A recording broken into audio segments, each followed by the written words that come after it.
All right, good afternoon. Welcome to the Institute of World Politics. For those of you who are new, IWP is a graduate school of national security and international affairs. We have 5 master's degree programs, 18 certificates of study, and a new doctoral program. We also offer the opportunity to take a single course without having to pay an entire semester's worth of tuition costs. One can also audit such a course at much less cost. If you're interested in learning more about us, please feel free to speak to one of our staff at the conclusion of this event.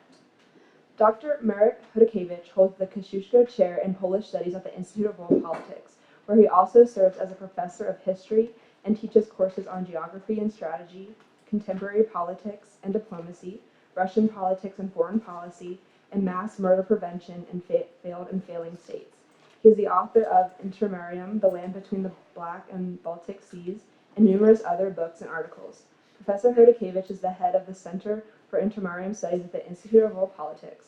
He holds a Ph.D. from Columbia University and has previously taught at the University of Virginia and Loyola Marymount University. Please join me in welcoming our speaker.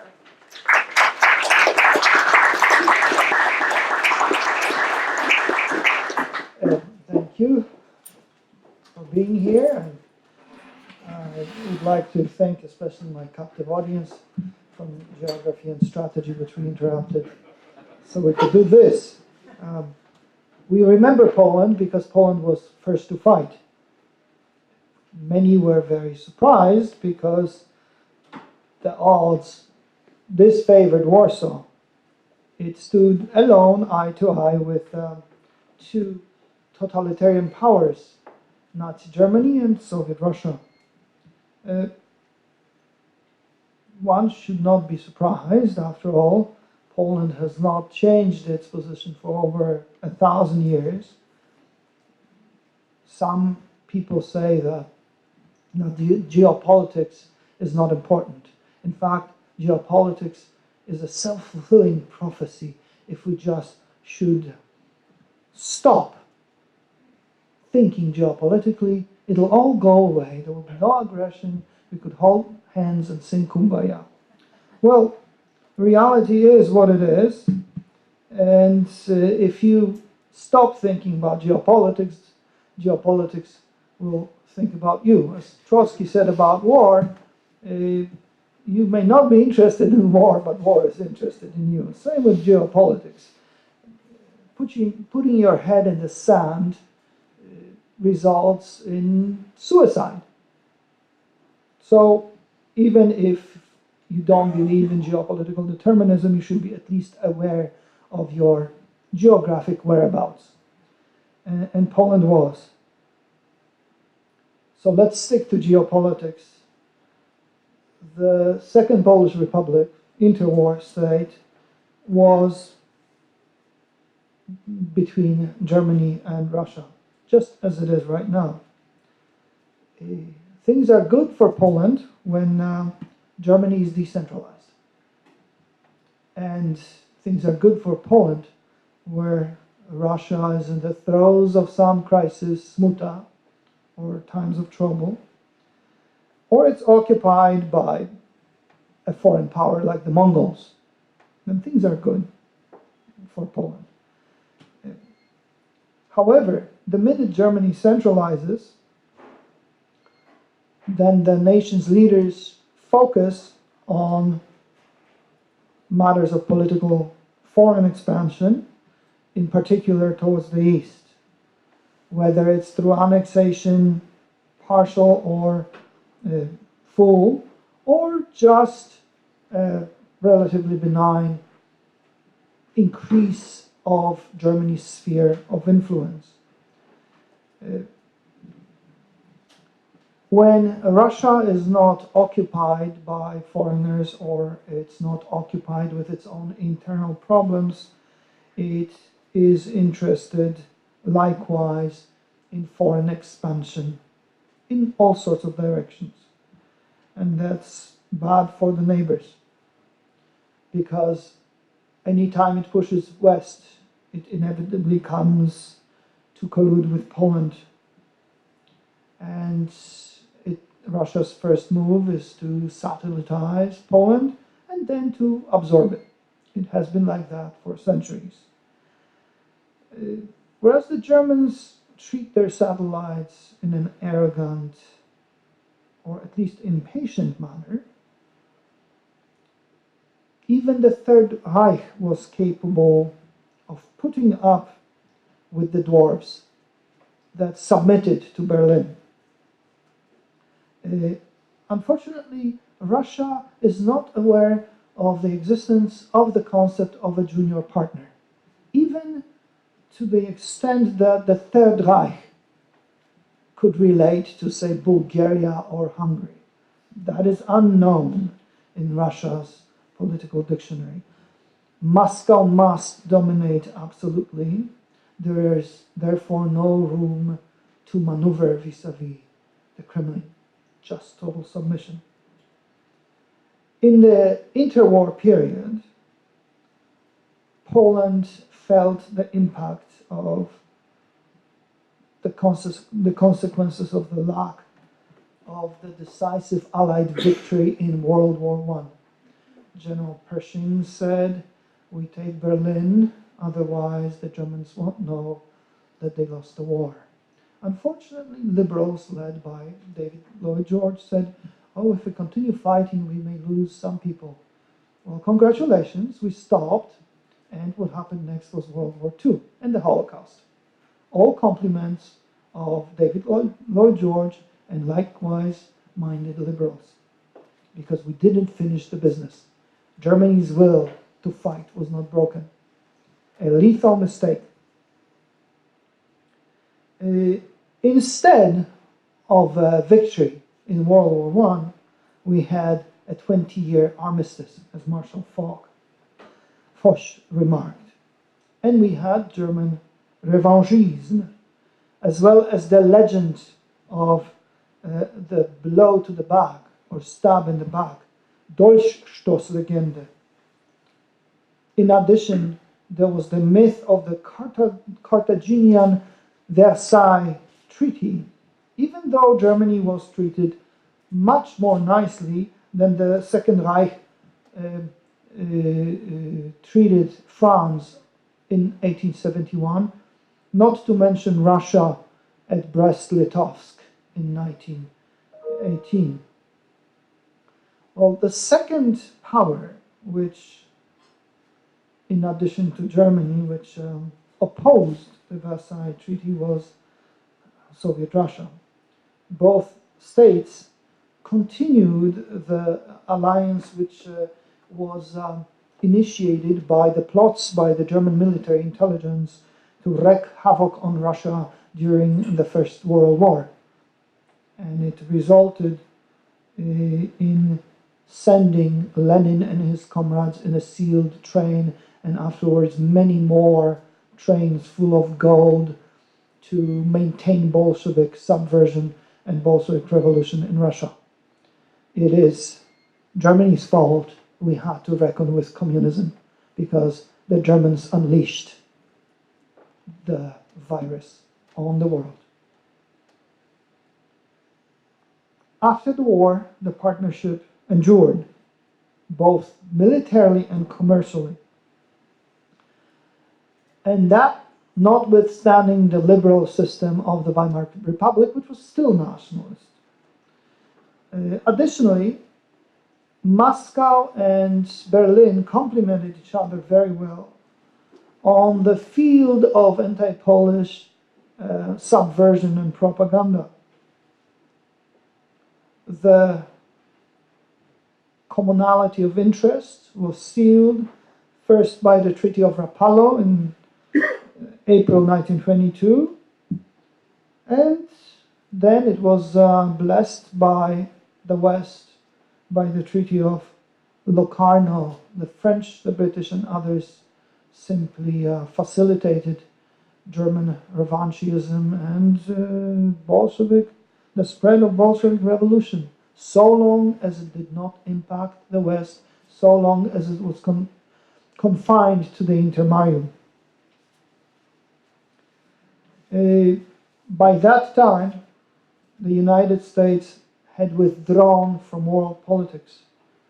They had abandoned practically all Allied agreements and isolationism became our official policy here of Washington, D.C.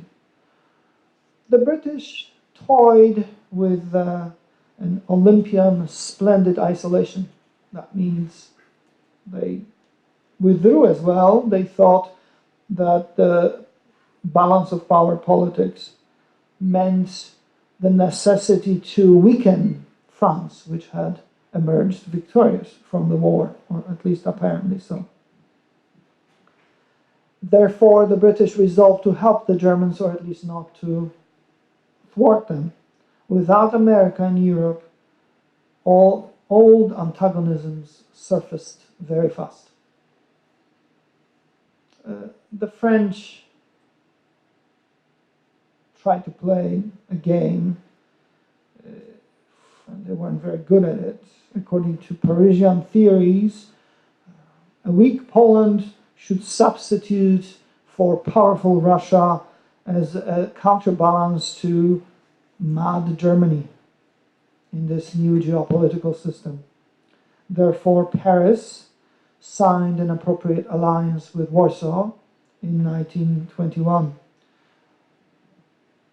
The alliance served as a basis for the creation of the so-called Little Entente, or a regional alliance, including Romania, Yugoslavia, and Czechoslovakia. The dwarfs were not only to serve as cordon sanitaire vis-à-vis Bolshevism, but also to check Germany's revanchism.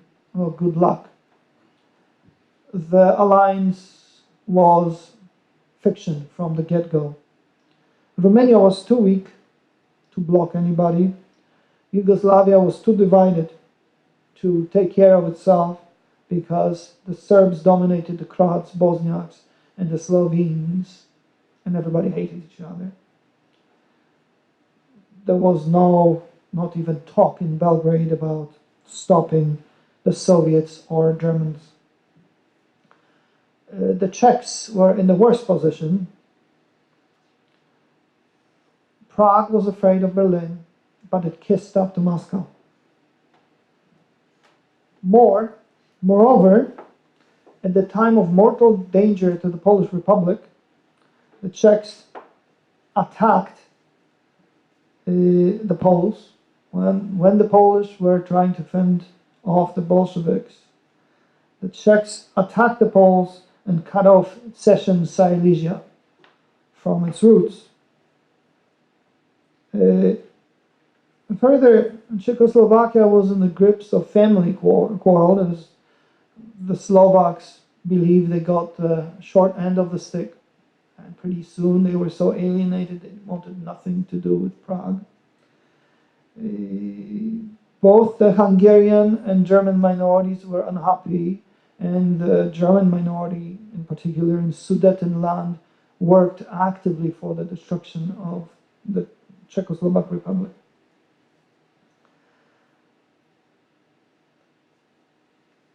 Sudeten Germans prepared a rebellion, which never happened simply because Czechoslovakia rolled over and surrendered to Hitler. Warsaw evened its scores with Prague in 1938. When the Czechs capitulated before the Third Reich in Munich and Wehrmacht entered Czechoslovakia unopposed, without any Czech resistance, the Poles returned to Cession Silesia with arms in hands, restoring status quo ante of November 1918. According to the Polish government of the time, there was no sense to allow ethnic Poles in Czechoslovakia to fall under the rule of Hitler. This was quite suicidal of Poland. The Polish Republic was one of the main beneficiaries of the Versailles Peace Treaty, and it behooved it to defend it. Instead, Poland violated it by reclaiming what was a majority Polish area and historically Polish.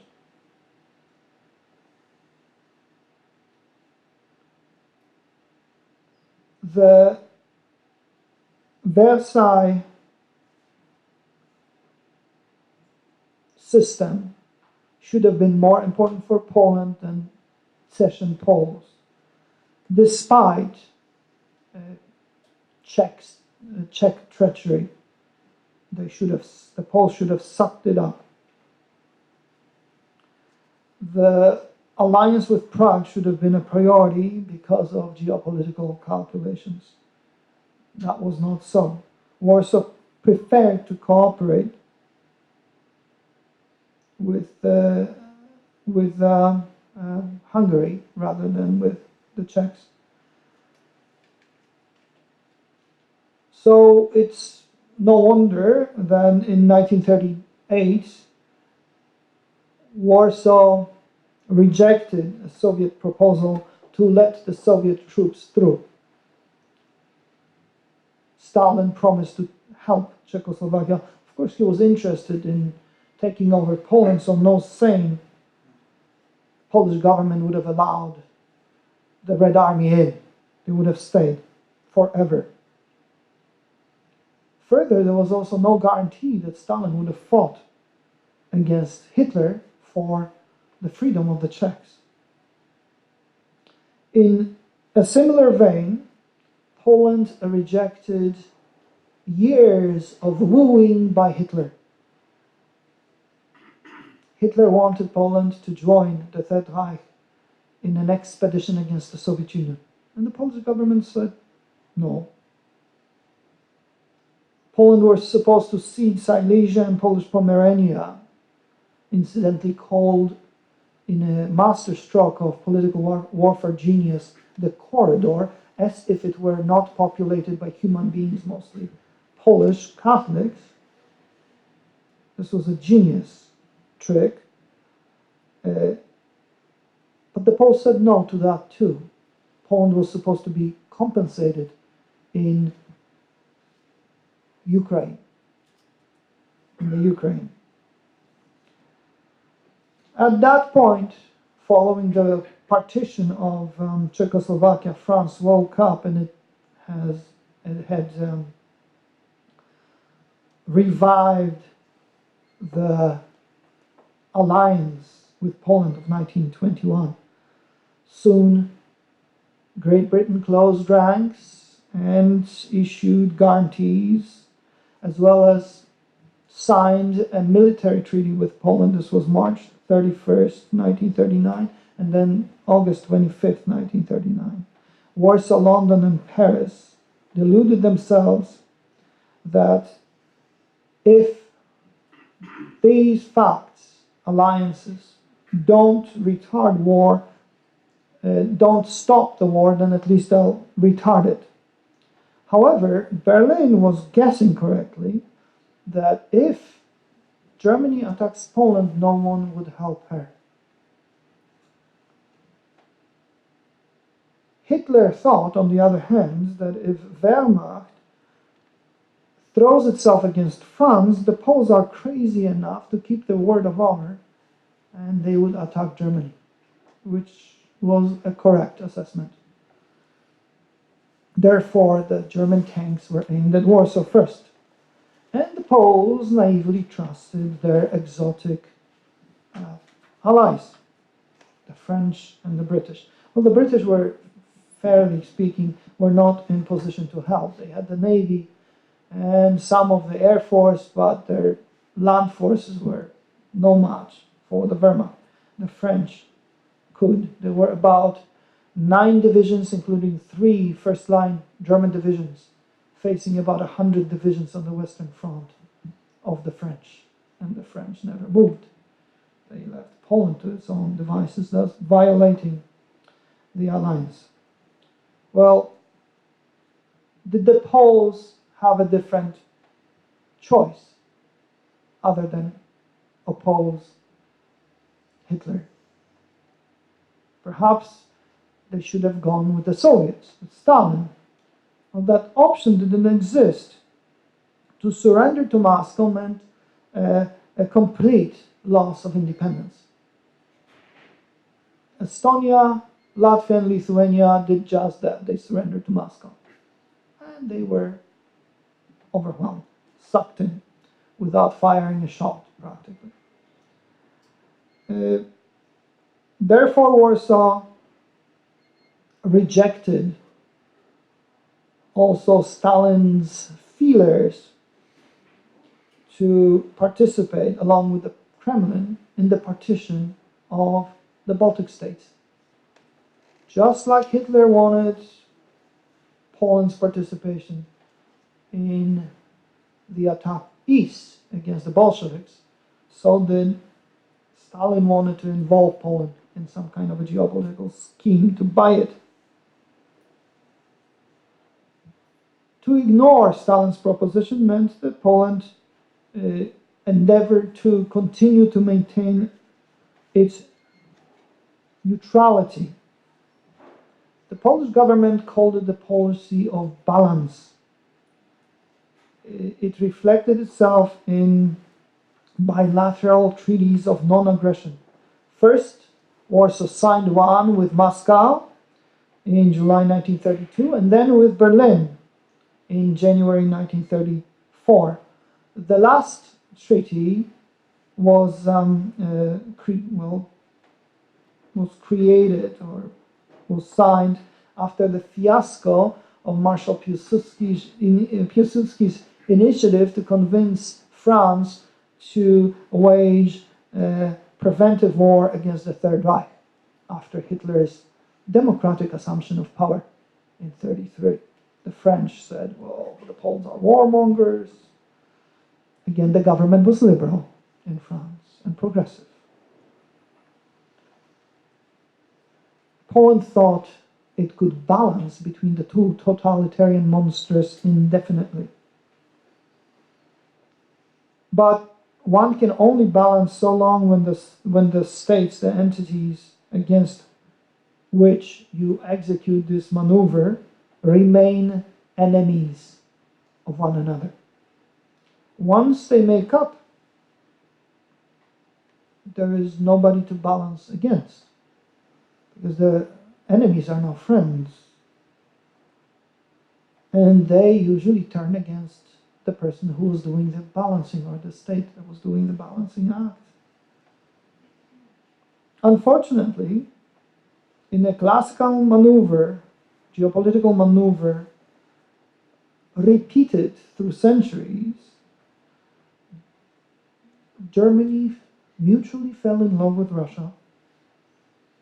The marriage was announced on August 23rd, 1939, as the Ribbentrop-Molotov Pact.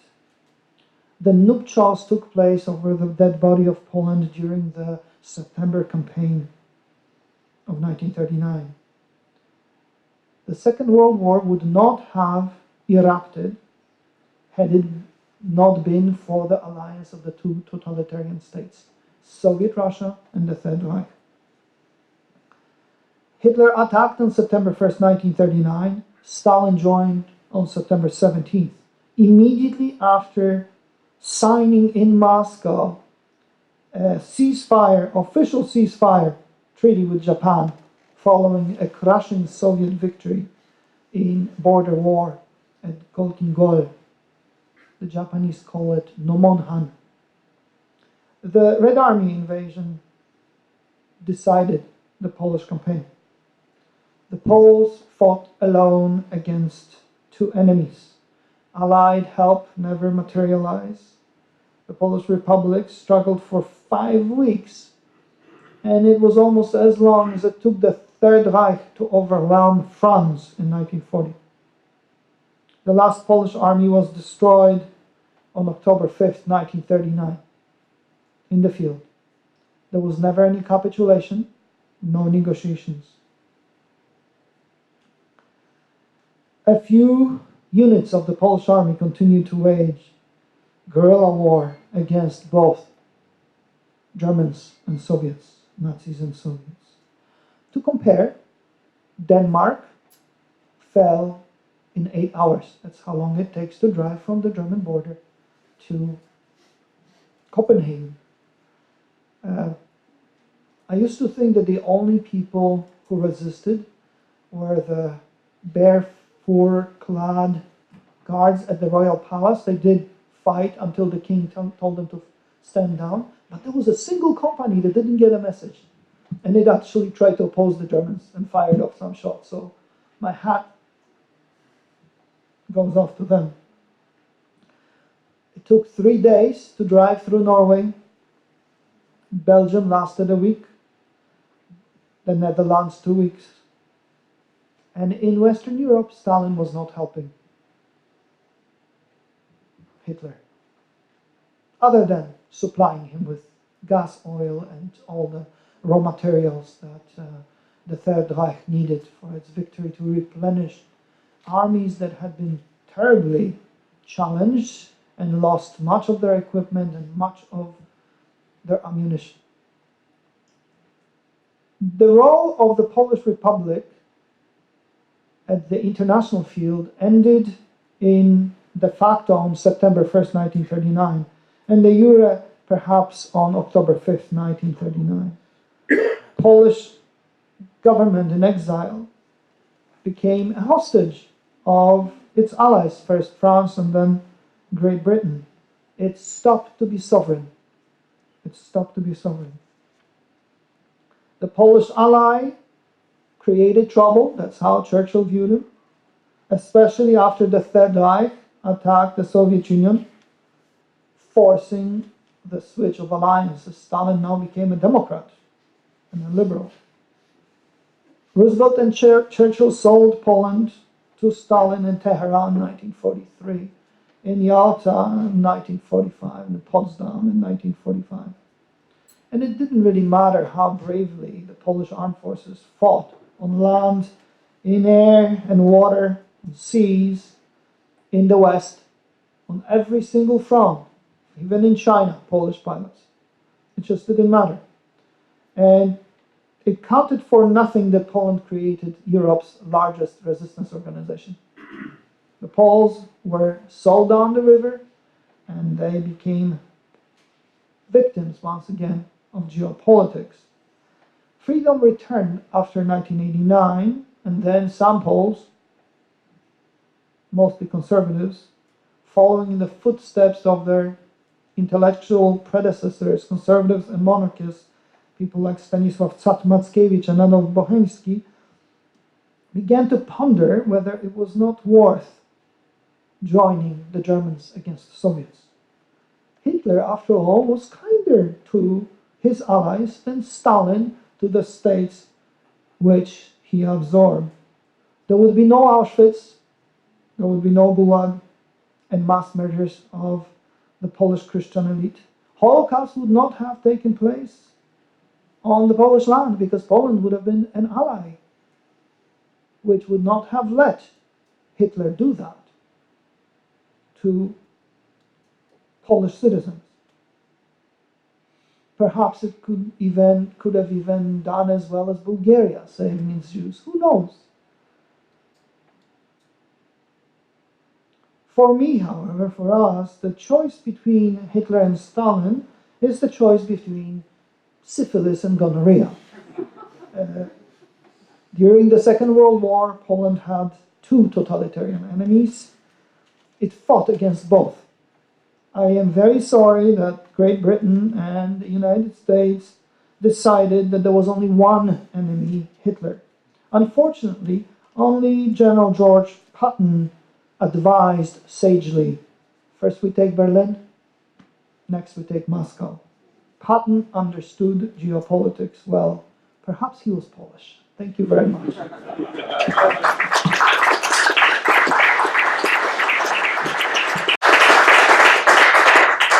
I'll take a few questions, and I'm afraid we'll have to make ourselves scarce because there's already a line to occupy this room. So, any questions, please? Can you talk a little bit more, Mark, about what was happening in those weeks in September in terms of what the Polish government was doing to survive under those circumstances? What was actually happening? Well, commanding their forces. How was this happening? Okay. The government very quickly evacuated Warsaw with the diplomatic corps because of the bombing.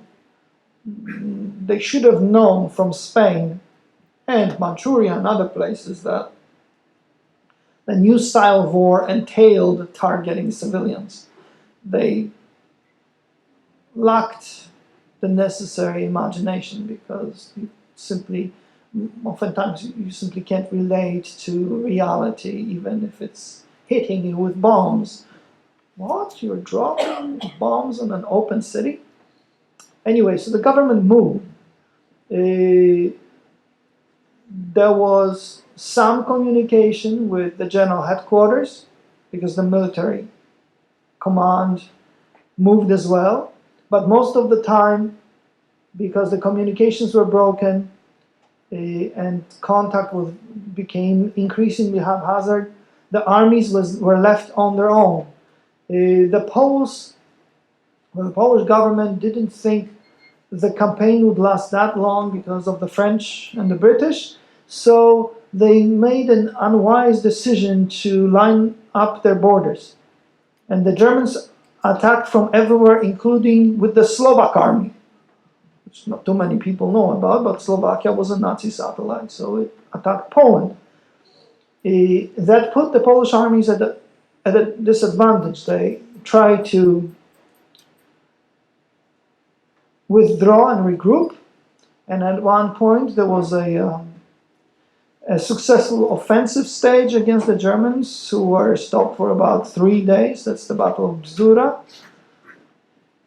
But then the Germans resumed their offensive. There were certain outposts which defended themselves. For instance, a battalion at Wisna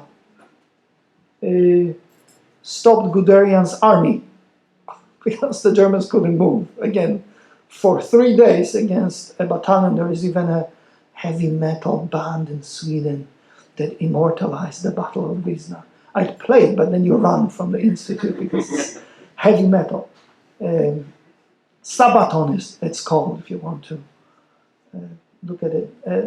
At the Battle of the Baltic coast, there were 3 spots. The Polish post office, which was ex-territorial in Gdańsk, in the Freistaat Danzig, was supposed to defend itself for an hour. It defended itself for 8 hours, and it's legendary, but eventually the Germans shot all the defenders. But then there was a military outpost with a company, so 120 soldiers. When you see footage from the beginning of World War II, usually you don't see the 4:30 in the morning or 5 in the morning bombing of undefended city of Wieluń, just leveled for propaganda and terror purposes, but you see a German cruiser opening fire from about half a kilometer away at the Polish military outpost at Westerplatte. Well, they were supposed to last 8 hours. They lasted 7 days, a week, against aside from the ship, a regiment of infantry and then some other random units, including, I think, the Sturmabteilung. And finally, there was the Hel Peninsula. They were supposed to last 7 days, and they held out. This is right here. They held out until I think the 6th or 7th of October. So they were surrounded on all sides, from the sea, from the air, and from the land. And they just wouldn't give up. A friend of my foster father's was a lieutenant commander who was still very sore many years later that they ran out of ammunition and had to give up. But most of the story is chaos. Nobody was prepared for the blitzkrieg. The Poles really thought they could tough it out until the Allied came to their assistance by attacking the Germans. Hitler was really worried about it, but he gambled that only the Poles were crazy enough to keep their end of the bargain, so the French were irrelevant. It was not a question of just getting a weak ally out of the way. It was a calculated gamble. So the army started falling apart. They attempted to regroup on the Vistula line. That only slowed the Germans down, the Blitzkrieg, a little bit. Remember, Blitzkrieg was like cavalry in the old days. It enveloped, broke through the front line, enveloped the enemy, and disorganized the rear, cutting off supplies and creating overall havoc. The Poles began retreating to the east, to the borderlands, Kresy, where there were military depots as well as reserve divisions being formed. And when the Soviets showed up, there was confusion, except for border troops, which for the most part fought and fought very ferociously against the Soviets, because those were their orders to protect the borders. The Polish army received conflicting orders. Marshal Śmigły-Rydz, the commander-in-chief, issued an order, don't shoot at the Soviets, because maybe he was deluding himself, they were coming to join the Poles against the Nazis, but it was not the case. In some places, civil authority, Polish, welcomed the Soviets, thinking the same thing. In other places, there were ferocious fights. There are two factors you should know about that are important about the Polish campaign, namely, both the Soviets and the Nazis used fifth column. For the Germans, it was ethnic Germans, Volksdeutsche, most of whom were Nazis. So they not only welcomed the Wehrmacht, but they had prepared the terrain, so to speak, by staging acts of sabotage, joining German commando units in wreaking havoc behind the Polish lines. Same the Soviets. And there they used ethnic minorities, Ukrainians, Belarusians, Jews, what have you. There was general mayhem. First atrocities were committed during the September campaign, including by the Wehrmacht, shooting prodigiously Polish prisoners in a large number of documented cases. There are a few documented Polish atrocities when they retook a place, say in Janów Lubelski, after heavy fighting, and they saw their own wounded killed by the Germans. They were not merciful to the POWs.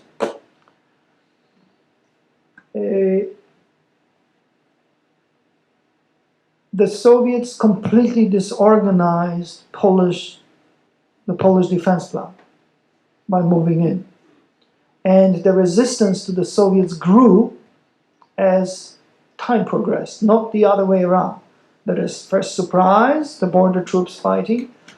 In fact, there were entire columns, in particular under General Orlik Rukeman, who led a fighting column that uniquely fought against the Soviets.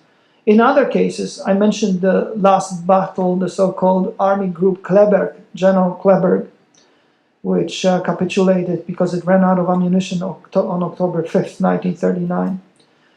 General Kleberg's troops and units were withdrawing after successful battles against the Soviets. That is, as a body, they were moving to Western Poland, which they would have done too had the Soviets not attacked. But because the Soviets attacked, that entire army was forced to fight interchangeably one day against the Soviets, another day against the Germans. I mentioned minor engagement. I mean, for the participants, it was a huge battle, but relatively speaking, there were regiments, not divisions, involved at Janów Lubelski to the south of Lublin. The troops were fighting with Soviets and Nazis on the same day, not one day, next day, no, on the same day they were fighting with both. For the Poles, there was absolutely no doubt that there were two enemies from the very beginning, Hitler and Stalin. The Poles are, in that way, equal opportunity haters. They hate all totalitarians. Now, and eventually, some places were encircled, like Warsaw became a fortress. my friend's uncle was in charge, General Chuma, Andrzej Chuma's uncle, and Warsaw only capitulated when it started running out of water and ammunition on the 28th or 27th of September. Nobody anticipated having to defend open cities, but that was the case. When I was a child, my grandmother took me to see a movie called Hubal, which is communist propaganda. It started out with a Polish cavalry colonel somewhere in the Suwałki region and Białystok region, calling for surrender of his troops. And my grandmother almost blew up at the movie theater. This was, 1973. The truth is, the colonel, surrounded on all sides by the Germans and the Soviets, turned to his officers and said, Captain Zaremba, you take a squadron, head south to Hungary. Major Dobrzański, you take a squadron, go towards Warsaw to see if you can help, and I'm going to take 2 squadrons, break through and organize guerrilla activity in the Wilno environs, a Szyszki exactly. That was the truth, which the communist movie didn't show at all. It besmirched a colonel. His name was Jerzy Dąbrowski, called nom de guerre Łupaszko, a great hero of the Polish Bolshevik War and World War I. He continued fighting until he got sick, and then he was arrested by the NKVD and executed, of course. So that was, if you will, the Polish experience. It was not only singular with the Nazis being the bad guy. There was no doubt in anyone's mind at that point that, number one, the Polish government screwed up. There was a lot of opposition, by political opposition. And number two, that there were 2 enemies. And that was the most important message of September 1939. Again, I hope that helps. Thank you. Yes, sir. You mentioned that on 17th September, Yeah. the Soviets took their part of the point. To me personally, that's a very important date, Yes. because that is the date that my father, who was a prisoner in the Polish concentration camp of Bereza Kartuska, was released because there was total chaos. And anyway, when he got home to Ukraine, 9 months later, I was born. Oh, Okay. thank God. But that's just a prelude to my question. You had mentioned that David Lloyd George had said something onto Berlin, that's the way. No. There was General John Pershing. He said, well, we take Berlin. Oh, Pershing. Pershing. And I see. Lloyd George Oh. completely disagreed. He wanted everything to stop, no matter what the consequences. Yeah, that's interesting, because that probably would have been even a greater mistake than the Versailles Treaty, which was one of the greatest misfortunes, error of the 20th century, because the Versailles put the entire blame of starting World War I on Germany, whereas in reality, it's all of the 5 major powers that they were equally responsible for starting World War II. There's no question. I know it's a revisionist history, but there's more and more materials saying, especially the English and the Russians were the big culprits compared to Germany. Yes, the British. And Austria, The British gave. Yes. The British gave the Russians a free hand in exchange for a treaty to contain Russia to Central Asia and not go beyond. Yes. That's true. No, but my point is that the Versailles Treaty created conditions. First of all, it blamed Germany for starting the war. It demanded reparations, which crippled in very few years the German economy totally. German economy crippled itself by the German government starting inflation because Germany didn't want to pay reparations. Yes. So let me respond. Number one, when Germany defeated France, the peace was horrible. Versailles, in comparison, was warm fuzzy in 1871. Yes. At Brest-Litovsk, same story. Those were Carthaginian examples of a Carthaginian peace. Versailles, what you're repeating is Lord Keynes, basically. Yeah. That's also revisionism. I don't think Germany was treated unduly harshly. I think had we captured Berlin, nobody would have any doubts, and Germany would not have had any will to fight anymore. They wouldn't have been Hitler. Well, be that as I think the conditions, the terrible economic conditions, along with the depression, created conditions for Hitler's rise. You mentioned your family was from the Ukraine. There were people dying of starvation before Stalin's famine. So in Germany, things were very comfortable in comparison. Things that were happening everywhere else in the East were horrible. Thanks to the United States, in particular, future President Hoover, millions were saved from starvation. Germany had nothing on it. Nothing. This is simply repeating German, including Nazi revisionism, so I object to it. There's, I'm sorry. in English, Niall Ferguson Okay. makes this point. Yes, very well. yes, the story that I know the Ferguson one final- thesis. I'm sorry, you already had, this was a speech, not a question, and if you'd like to deliver a lecture, you're very welcome to sign up. So, go ahead, Mr. Marshall, Okay, thank in you, the sir. back. Yes, sir. Could you put the story of Cousin Forrest in the context of this discussion? Well, here's one question. Who murdered the chief rabbi of the Polish army? His name was Baruch Steinberg, Major. Stalin. He was one of the victims of Katyn, as were 10% of all officers who were of Jewish origin. So, there are various theories. There is even a theory that Stalin simply continued the purges of the 1930s and included the Poles in them. That's one story. There is another story which is a majority perspective in Poland. Just like the Nazis were mass murdering Polish elites, so were the Soviets. It's easier to rule a people that is decapitated. Yes, sir. Questions, not speeches. Yes, I wonder if you could comment on the combat readiness and morale of the Red Army at this time in '39. I raise the question because it's been noted that many people in the Soviet Union were confused as to why Germany, which had been denounced as this terrible fascist state, was suddenly a friend, and why the Poles, who were brother Slavs, were now the enemy. Oh, Polish lords were the boogeyman.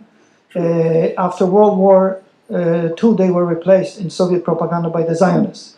But in the interwar period, it was the Polish lords. Yes, that's true. Eastern Slavs and enslaved Belarusians and Ukrainians who enjoyed, comparatively speaking, great life in Poland, not in the Soviet Union, were considered brother Slavs. It's a bit confusing. Secret police troops, NKVD, performed very well. The Red Army troops, especially those who met no resistance, were just a little bit surprised. They also bought everything that moved. They were poorly armed, poorly dressed, and poorly led, but they spread over the land and they were marveling how rich the country was, and it was the poorest part of Poland, eastern borderlands, especially Policia. But they thought they were in paradise.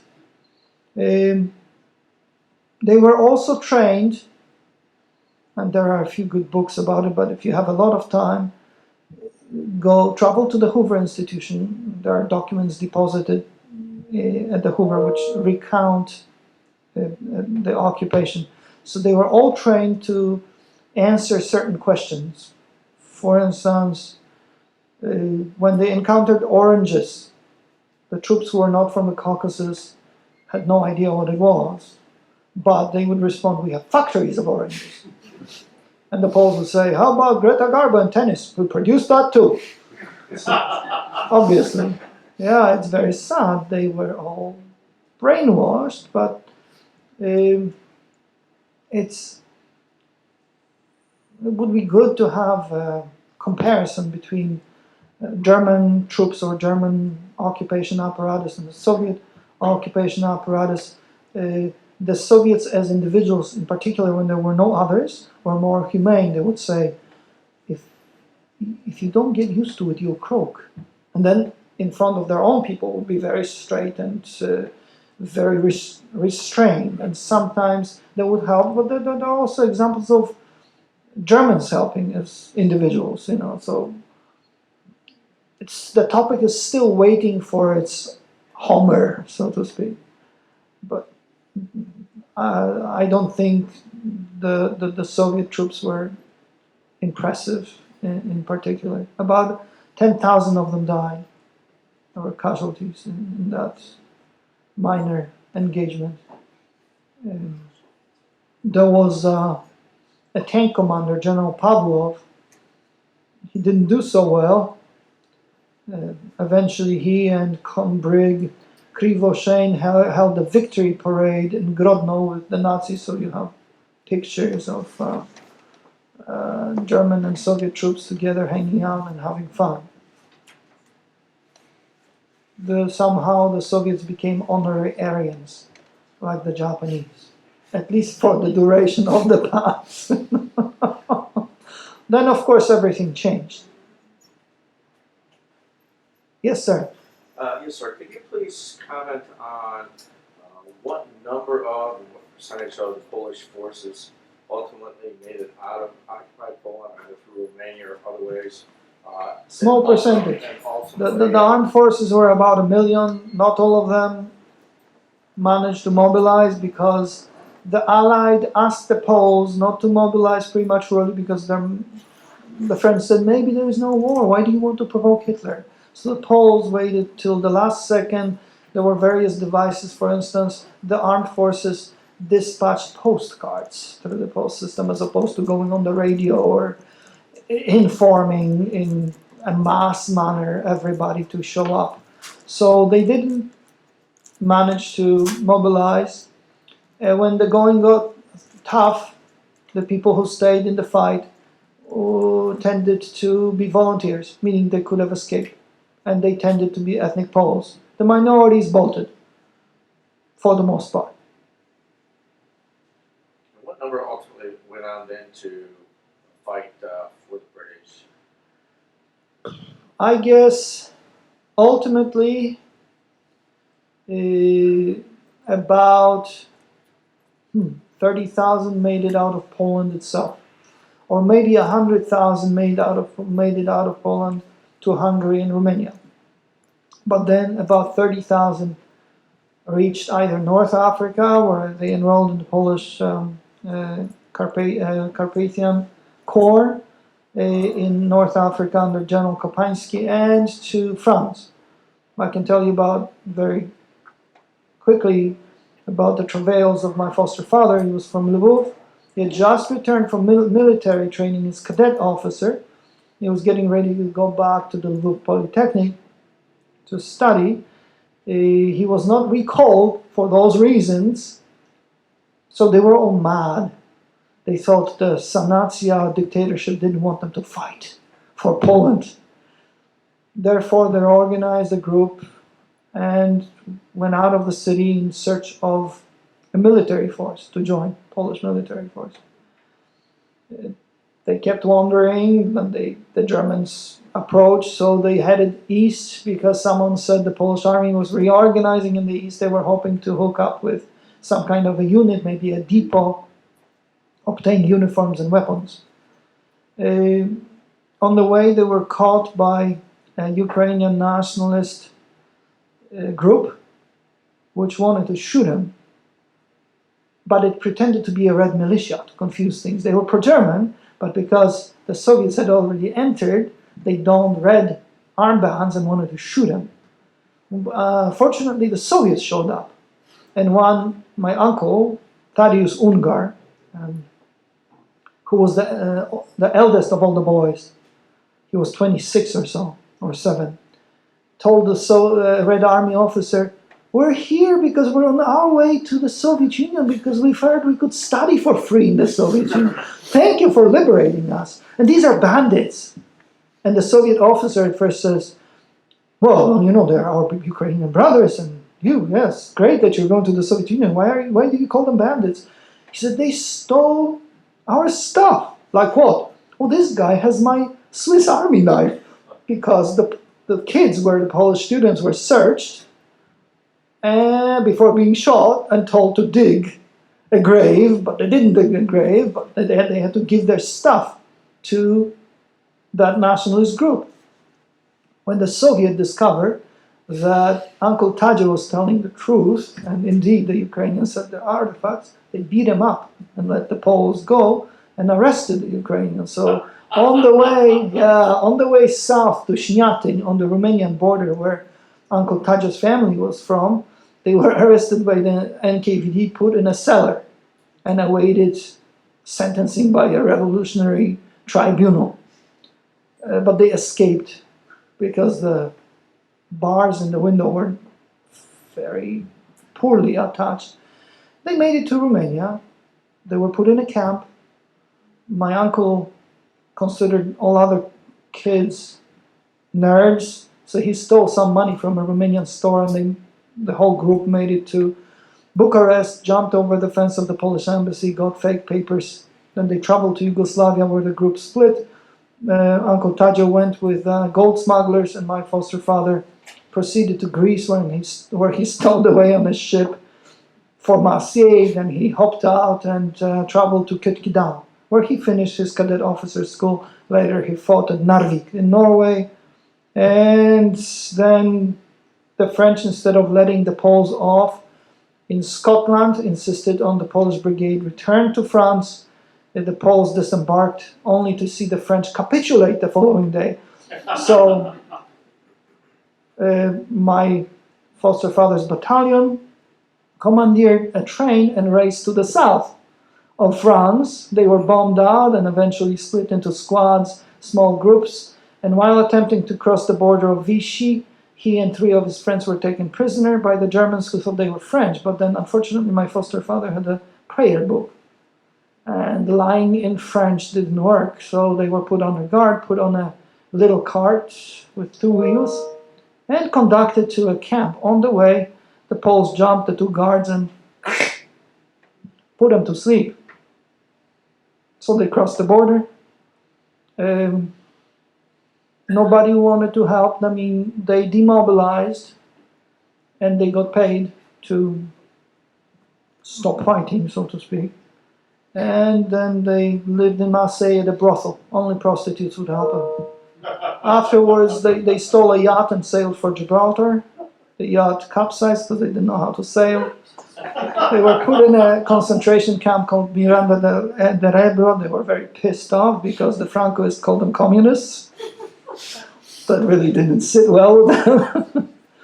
And they managed to get out of the camp after about a year and a half, and he made it to England, where he fought with the Royal Air Force's 304 Polish wing. He chased U-boats. No post-traumatic stress disorder, and then he came to the United States to work on various projects which are still classified, including the H-bomb project. His last job was chief engineer, Lawrence Livermore Lab, SDI. So, I guess the time in the brothel was very therapeutic. Oh, he was 19, so my foster mother would periodically bring it up, and she's probably listening now, and she'll be very mad. But she was born in 1940, for goodness sake. But yes, that's what my foster father thought about the French in general. The prostitutes were the nicest. And I quote, "They surrendered? Hell, we never surrendered." Didn't get that memo. Anyway, thank you very much. And I hope to see you again. You should talk about Bereza Kartuska one time. I'm serious. The two people I mentioned who advocated Poland's alliance with Germany, they were both anti-Nazi because they were conservative monarchists, so they thought Nazis were churlish. and they were very Catholic. One of them, for objecting to the policy of the Sanacja regime, ended up in Bereza Kartuska. Stanisław Mackiewicz was his name. He was the editor-in-chief of a newspaper in Wilno, where my father was born. So, thank you. Thanks. Bye.